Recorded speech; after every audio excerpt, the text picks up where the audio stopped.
সবার কাছে একটা অনুরোধ রাখতে চাই, আমরা যে আন্দোলনটা করছি সেটার সাথে আপনারা একাত্মতা পোষণ করুন এবং আমাদের আসিয়ার জন্য আপনারা সবাই দোয়া করুন। ধন্যবাদ।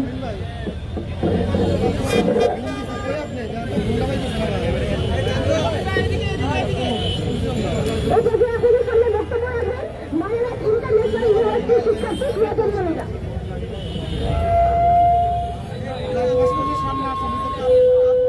সম্মানিত উপস্থিতি, আসসালামু আলাইকুম।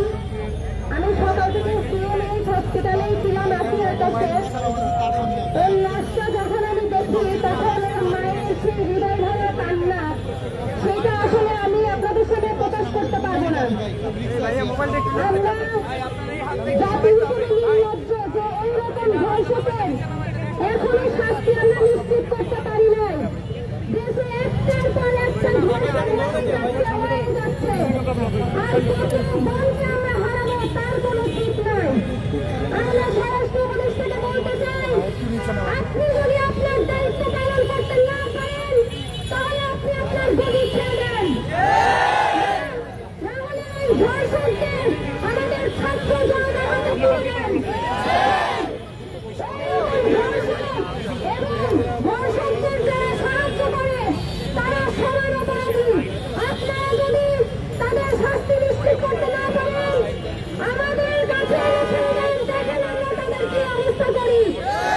ছাত্র জনতা তাদের এমন অবস্থা করবো জনসম্মুখে যে আগামী 10-20 বছর কেন আগামী কোনো দিন আমার কোনো বোন এই বাংলায় ধর্ষিত হবে না ইনশাআল্লাহ। আমরা স্বরাষ্ট্র উপদেষ্টাকে সরাসরিভাবে বলতে চাই, আপনি যদি আপনার দায়িত্ব পালন করতে না পারেন এই গণিতের বসে থেকে কোনো লাভ নেই, এই গণিত ছেড়ে দেন, নাহলে আমরা ছাত্র জনতা যেভাবে এই খুনি হাসিনাকে এই বাংলা থেকে তাড়িয়েছি সেইভাবে আপনাদেরকেই তাড়াবো ইনশাআল্লাহ। সর্বশেষে একটাই কথা বলতে চাই, আর বছরের একটা ফুলের মতো বাচ্চাকে যারা ধর্ষণ করে তারা কোনো পুলিশের ব্যাপারে করতে পারে না, তাদের একটা পরিচয় তারা একটা পুলিশ। আমরা তাদের 7 দিন গেলে আমরা তাদের 3 দিন 4 দিনের মধ্যে ফাঁসি রাখতে চাই। তাদের জনসম্মুখে নিয়ে এসে ফাঁসি দেওয়া হোক। ধন্যবাদ। আসসালামু আলাইকুম। এরপর যে আপনাদের সামনে বক্তব্য রাখবেন ঢাকা বিশ্ববিদ্যালয়ের শামসুল্লাহ হলের শিক্ষার্থী আশিফা খাতুন।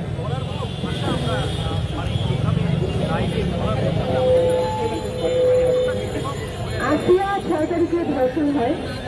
6 তারিখের পর থেকে আজকে 13 তারিখ। আমরা কতবার রাজুতে দাঁড়িয়ে আছি সেই হিসাবটা এখন আর দিতে ইচ্ছা করে না। বারবার রাজুতে দাঁড়াতে হচ্ছে, বারবার বিভিন্ন জায়গায় প্রতিবাদ করতে হচ্ছে, কিন্তু আখেরে জীবনটা যাচ্ছে ধর্ষিতায়। আমাদের যে দুর্বিষহ জীবনটা হচ্ছে প্রতিবাহিত করতে হচ্ছে, এই প্রতিবাদ করে লাভ হচ্ছে না। ওই পরিবারটা, ওই পরিবারের হচ্ছে যে সদস্যরা সারা জীবন একটা ক্ষত হয়ে বেড়াচ্ছে। এই যে আসলের মতো একটা কুকুরের বাচ্চা 7টা দিন হাসপাতালে প্রাণের জন্য লড়াই করেছে। ওই লড়াইটা সে জিততে পারে নাই, সে মারা গেছে। কিন্তু ওই মারা যাওয়ার পরে তার যে লড়াইয়ের যে ভার, ওই ভারটা এসে পড়েছে আমাদের ঘাড়ে। কিন্তু এই ভারটা বহন করা খুব সহজ না। আসিয়ার কথা, আসিয়ার যে নিউজ পুরোটা আমি কখনো করতে পারি নাই। আসিয়ার যে ভিডিও, সেই ভিডিওটা আমি কখনো দেখতে পারি নাই। কারণ ওই যে দেখতে গেলে যতটুকু সাহসের প্রয়োজন হয়, যতটুকু হচ্ছে যন্ত্রণা সহ্য করার প্রয়োজন হয়, ততটুকু সহ্য শক্তি আমার নাই। আমার মনে হয় শুধু কারো নাই। কারণ এতটুকু একটা ফুলের মতো বাচ্চা যখন কাতরায়, তখন এই রাষ্ট্র যখন চুপচাপ ওই কাতরানো দেখে, আমরা যখন দেখি তখন আমাদের শুধু নিষ্ঠর একটা হচ্ছে মানে আস্থানাম ছাড়া আর কিছু করার থাকে না। ওইটাই আমরা করে যাচ্ছি, কিন্তু আসলে লাভটা কিছুই হচ্ছে না। আজকে আসিয়া মারা গিয়েছে, বিভিন্ন জায়গায় ধর্ষণ হচ্ছে, যে ধর্ষণের গল্পগুলো, যে ধর্ষণের কাহিনীগুলো, যে ঘটনাগুলো আমাদের সামনে পর্যন্ত আসছে না। আজকে দেখেন এই যে 1 সপ্তাহের ভিতরে কতগুলো ধর্ষণের ঘটনা ঘটেছে। আমরা চাই আমাদের হচ্ছে ধর্ষণ বিরোধী মঞ্চ থেকে আমরা আগেও একবার ঘোষণা করেছি, আমাদের যে 5 দফা দাবি, তার প্রথম দাবিটাই ছিল আসিয়ার যে খুনি এবং আসিয়ার যে ধর্ষণ, সেই ধর্ষকের সর্বোচ্চ শাস্তি মৃত্যুদণ্ড নিশ্চিত করতে হবে এবং সেটার যে বিচারিক প্রক্রিয়া সেটা যত দ্রুত সম্ভব শেষ করতে হবে। আমরা বাংলাদেশের আইনের প্রতি শ্রদ্ধাশীল থাকতে চাই, কিন্তু ততক্ষণ পর্যন্ত শ্রদ্ধাশীল থাকতে চাই বিচার করতে পারবে। যদি এই আইন ধর্ষকের বিচার করতে না পারে তাহলে আইনের যে খাতা সেই খাতা পুড়িয়ে দিন, আইনকে সংশোধন করুন এবং যত দ্রুত সম্ভব আমরা চোখের সামনে ধর্ষকের মৃত্যুদণ্ড দেখতে চাই। এর বাইরে আমরা কোনো পদক্ষেপ দেখতে চাই না, আমরা শুধুমাত্র এবং শুধুমাত্র মৃত্যুদণ্ড দেখতে চাই। ধন্যবাদ।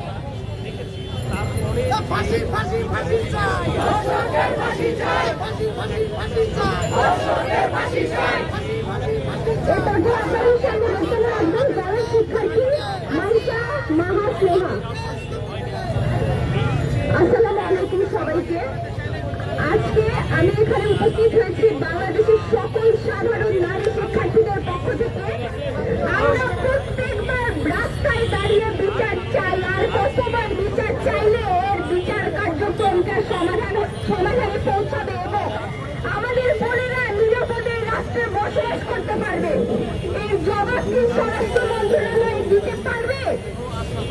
আমরা মনে করছি যে স্বরাষ্ট্র মন্ত্রণালয়, আইন মন্ত্রণালয় এবং নারী ও শিশু মন্ত্রণালয়ে বিশেষ সেল কার্যক্রম করতে হবে এবং নারী শিক্ষার্থী সহ সমস্ত শিক্ষা প্রতিষ্ঠান এবং যত ধরনের প্রতিষ্ঠান রয়েছে সেখানে নারীদের জন্য বিশেষ সেল কার্যক্রম করতে হবে। নারীদের হেনস্থা বন্ধ করতে হবে, নারী নির্যাতন, নারী নিপীড়ন বন্ধ করতে হবে। স্বাধীন রাষ্ট্রে আমরা এখনো পরাধীন, আমাদের নিজেদের নিরাপত্তার জন্য রাস্তায় দাঁড়িয়ে যে বিচার চাইতে হচ্ছে। 2025 সালে এসেও আমাদের কেন রাস্তায় দাঁড়িয়ে বিচার চাইতে হবে? আমরা এই ঘটনার মাধ্যমে আমরা দেখতে চাই আর কোন শিক্ষার্থী, আর কোন নারী, আর কোন বোন রাস্তায় দাঁড়িয়ে বিচার চাইবে না। এর সমাপ্তি আমরা এখানেই চাই। আমরা চাই যে সমস্ত ক্ষেত্রে নারী নিপীড়ন, ধর্ষণ বন্ধে সরকার আইন প্রণয়ন করবে, প্রয়োজনে আইন সংস্কার করবে, নতুন করে আইন প্রণয়ন করবে। রাষ্ট্রব্যাপী আইন আর কায়েম করা চলবে না। জনগণের জন্য আইন, আইনের জন্য জনগণ নয়।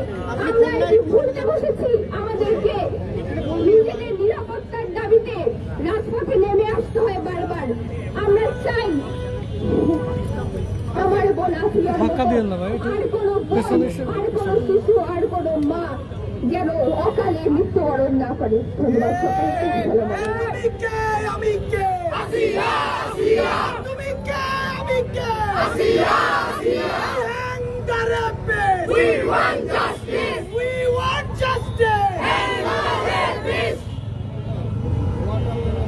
এ পর্যায়ে আমাদের সামনে বক্তব্য রাখবেন পরিশেষে আমার হলের শিক্ষার্থী মমতা।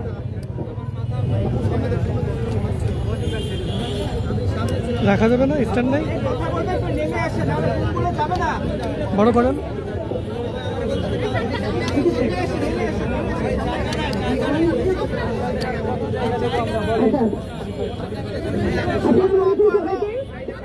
কি গো ভাই, আপনি ভাই ধাক্কা দেখে দেখা করি আমরা। আসসালামু আলাইকুম সবাইকে। আজকে আমাদের 8 বছরের যে ছোট শিশু আসিয়া, সে মৃত্যুবরণ করেছে আজকে দুপুর 1টা বাজে এবং তার মানে জানাজা হয়েছে একটু আগে 7:30টার দিকে মাগুরাতে। আমাদের আসলে বলার ভাষা নাই, সত্যি বলতে আমার কাছে বলার মতো কিছু নাই। আমাদের দেশে আমরা যদি সার্বিকভাবে দেশের নারী নিরাপত্তা পরিস্থিতি দেখি, খুবই ভয়াবহ অবস্থা। এবং যখনই আপনি নারী নিরাপত্তা নিয়ে রাস্তায় নামতে যাবেন, আপনাকে সবসময় কোনো না কোনো ট্যাগিং এর শিকার হতে হবে। মানে যেন, এবং এই ইস্যুগুলো নিয়ে যখন আমরা রাস্তায় নামার চেষ্টা করি, যখনই কথা বলার চেষ্টা করি, তখন যেন একটা ভয়, একটা ভীতি সবার মধ্যে কাজ করে। কিন্তু আমাদের নারীরা কিন্তু আমাদের দেশের 50% জনগণ। এই জনগণের যে অধিকার, তার যে একটা হতাশা, তার যে প্রতি মুহূর্তে বৈষম্যের শিকার হতে হয়, এটার কথা বললে কেন আমাকে ট্যাগিং এর শিকার হতে হবে? এটা তো আমার কোনোভাবে বুঝে আসে না। গত কিছুদিন আগে আমরা ঢাকা বিশ্ববিদ্যালয় থেকে যখন এই ধর্ষণ বিরোধী মঞ্চটি তৈরি করেছিলাম, তার পরবর্তীতে আমরা চেষ্টা করেছি যে এখানে আসিয়ার দ্রুততম সময়ের মধ্যে আসিয়ার যারা ধর্ষক এবং আসিয়ার যারা হত্যাকারী, তাদের যাতে এখানে বিচারের আওতায় আনা হয়। এবং শুধুমাত্র আসিয়া পর্যন্ত আমরা এখানে সীমাবদ্ধ থাকবো না, কারণ আসিয়া হয়তো একটা ছোট বাচ্চা, যার ঘটনাটা আমাদের সবার হৃদয় নাড়িয়ে দিয়েছে, কিন্তু আরো অনেক আসিয়া আমাদের প্রত্যন্ত অঞ্চলগুলোতে দিনের পর দিন ধর্ষণের শিকার হচ্ছে, যৌন নিপীড়নের শিকার হচ্ছে, কিন্তু এগুলো কখনো খবরের কাগজের পাতায় আসে না। আমরা এমন বাংলাদেশ চাই যেখানে আমাদের প্রতিদিন কোনো আসিয়ার জন্য নামতে হবে না। আমাদের ল থাকবে, আমাদের বিচার বিভাগ থাকবে, আমাদের আইন বিভাগ থাকবে। তারা এমন ভাবে দেশের সিস্টেমটা ডেভেলপ করবে যাতে ধর্ষক ধরা পড়া মাত্রই দ্রুততম সময়ের মধ্যে তার বিচার কার্য সম্পন্ন হয়। আমরা সেজন্য এই ধর্ষণ বিরোধী মঞ্চ থেকে আমরা আইন উপদেষ্টা এবং প্রধান বিচারপতি বরাবর আমরা স্মারকলিপি দিয়েছিলাম আগে, এবং সেখানে আমরা বলেছি যে দ্রুততম সময়ের মধ্যে যাতে বাংলাদেশে শুধুমাত্র ধর্ষণের যে কেসগুলো আছে, ধর্ষণের যে মামলাগুলো আছে, সেগুলো নিষ্পত্তি করার জন্য একটি ধর্ষণ বিষয়ক একটি বিশেষ ট্রাইব্যুনাল যাতে গঠন করা হয়, যার কাজ হবে শুধুমাত্র বাংলাদেশে যে হাজার ধর্ষণের ঘটনা বা 10 থেকে 20,000 ধর্ষণের কেস আটকে আছে, আরো অনেক বেশি হবে। এই ধর্ষণের কেসগুলো যাতে তারা সলভ করতে পারে। কিন্তু সত্যি কথা বলতে বাংলাদেশে আসলে প্রশাসন এতটা ইনএফিশিয়েন্ট। আমাদের ধর্ষণের আলামতগুলো যদি আপনি পরীক্ষা করতে যান তাহলে দেখবেন যে বাংলাদেশে শুধুমাত্র 2টা মাত্র ফরেনসিক ল্যাব আছে, এবং 2টাই ঢাকায়। তো সারা বাংলাদেশে যত ধর্ষণের আলামত সবগুলো টেস্ট হয় এই 2টা ল্যাবে। তাহলে আপনি কিভাবে করে ধর্ষণের এই যে তদন্তটা সম্পন্ন করবেন, আর কখনই বা এখানে বিচার হবে, আর কখনই বা এখানে রায় হবে, আর কখনই বা শাস্তি হবে? এই পুরো যে প্রসেস, এই যে একটা লেন্দি প্রসেস, এই প্রসেসের কারণে দেখা যায় একটা ধর্ষণের শিকার যে শিশুটি থাকে, যে নারীটি থাকে, তার পরিবারকে বিশেষ রকমের একটা হয়রানির মতো করতে হয়। এবং বেশিরভাগ সময়ে যেটা আমরা বিচার বিভাগ থেকে জানতে পেরেছি, বেশিরভাগ সময়ে পরিবারগুলো এই মামলাগুলো ছেড়ে দেয়, শুধুমাত্র আইনজীবীর হাতে দিয়ে দেয়, আইনজীবীকে মাস শেষে বা বছর শেষে তার টাকা দেয়, কিন্তু এই মামলাগুলো তারা আর দেখে না।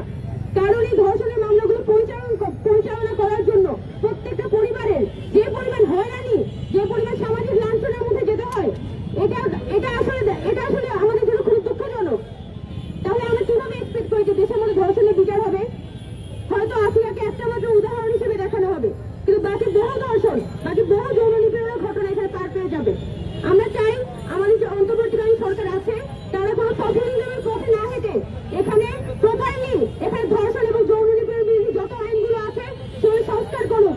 এই ধারাগুলো যে আছে, কোনটাকে ধর্ষণ বলা হবে, কোনটাকে হ্যারাসমেন্ট বলা হবে, কোনটাকে বুলিং বলা হবে, এই ধারাগুলো তারা প্রপার সংজ্ঞায়ন করুক, প্রপার সংস্কার করুক, এবং যাতে এখানে যারা অন্যায়ের শিকার হয়, যারা ধর্ষণের শিকার হচ্ছে, যারা যৌন নিপীড়নের শিকার হচ্ছে, যারা বুলিং এর শিকার হচ্ছে, তারা যাতে এখানে ন্যায় বিচারটা পায়, এটা আসলে রাষ্ট্রের নিশ্চিত করতে হবে। তো আমরা আজকে আসিয়া আমাদের ছোট বোন, তার জন্য দাঁড়িয়েছি। আমরা যখন লাস্ট তার জন্য দাঁড়িয়েছিলাম, আমরা ভেবেছিলাম যে হয়তো খুব দ্রুত আমাদের বিচার কার্যটা শুরু হবে, তাই আমরা কিছুটা রিলিফ ছিলাম যে হয়তো সরকার দ্রুত এখানে বিচার কার্যটা শুরু করবে। কিন্তু আজকে যখন আসিয়া মারা গেল, সত্যি বলতে আমাদের যে একটা ভিতরে যে দুঃখবোধ, আমরা যে ভয়াবহ পরিমাণ কষ্ট পেয়েছি এই ছোট বাচ্চাটাকে নিয়ে, সেই কষ্টটা আসলে আবার আসলে ঠিকরে বের হয়ে এসেছে। আমরা শুধু এতটুকু বলি যে আপনারা আসিয়ার পরিবারের পাশে থাকবেন। এই পরিবারটাকে যে একটা হিউজ কি পরিমাণ যে আসলে বিদ্বেষ পরবর্তী সময় পোষাতে হবে, এটা আসলে অকল্পনীয়।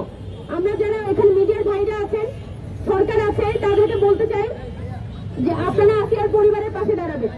আপনারা অন্যান্য যত ধর্ষণের ঘটনা আছে সেগুলো প্রপার রিপোর্টিং করবেন, পরিবারগুলোর পাশে দাঁড়াবেন, এবং যাতে বিচার কার্য নিশ্চিত হয় সেটার জন্য আপনারা এফোর্টটা দিবেন।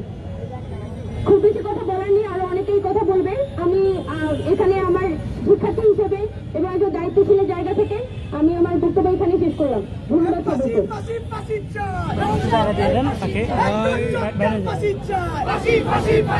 সামনে আসার জন্য অস্ত্র আবার আমি বাড়ান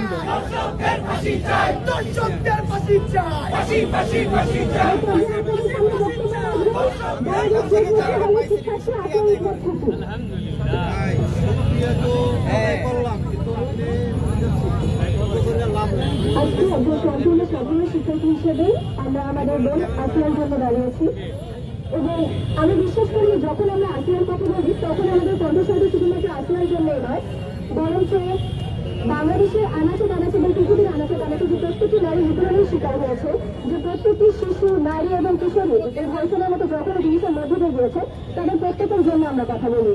আমরা ধর্ষকদের সর্বোচ্চ শাস্তি দাবি করি, কিন্তু একই সাথে আমাদেরকে এটাও মেনে নিতে হবে যে ধর্ষণ একটি সামাজিক সমস্যা।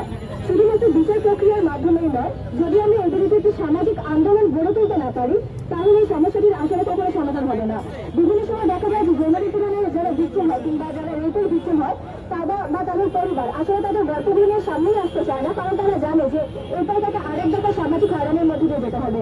আমাদের সমাজে এখন এমন অনেক মানুষ রয়েছে যারা বিভিন্ন উপায়ে ধর্ষণের বৈধতা উৎপাদন করে এবং তারা বিভিন্ন রকম ভাবে বক্তৃতার মাধ্যমে, অনলাইন কন্টেন্ট ক্রিয়েটিং এর মাধ্যমে নারীদের বিরুদ্ধে বিদ্বেষ ছড়ায়। যখন ভিকটিমগুলো তাদের গল্পগুলো নিয়ে সামনে আসে, তখন সেই গল্পগুলো বিশ্বাসের চেয়ে তাদেরকে আরো অনেক বেশি পরিমাণে হয়রানির মধ্যে দিয়ে যেতে হয়। আমরা যদি আসলে ধর্ষণকে প্রতিরোধ করতে চাই, তাহলে ধর্ষণের বিরুদ্ধে সামাজিক আন্দোলন গড়ে তুলতে হবে। পাঠ্যপুস্তকে বর্তমান বাংলাদেশের সমাজে নারীর ক্ষমতায়ন এবং এই এক্সিস্টিং পাওয়ার ডায়নামিক্সটা আসলে কি করে ধর্ষণের ভূমিকা রাখে সে বিষয়টি পাঠ্যপুস্তকে অন্তর্ভুক্ত করতে হবে।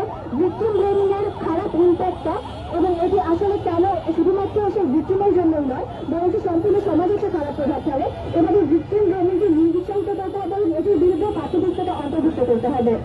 এছাড়া ধর্ষণের শিকার ভিকটিমের পরিবারকে সম্পূর্ণ সুরক্ষা দিতে হবে।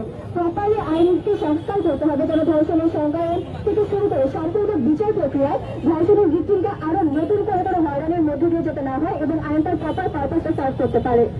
দ্রুততম সময়ে বিচার কার্য নিশ্চিতের জন্য প্রপারলি ট্রেড এ বিষয়ে আসলে বিশেষ জ্ঞান রাখেন, এভাবে একটি বিশেষ ট্রাইব্যুনাল গঠন করতে হবে।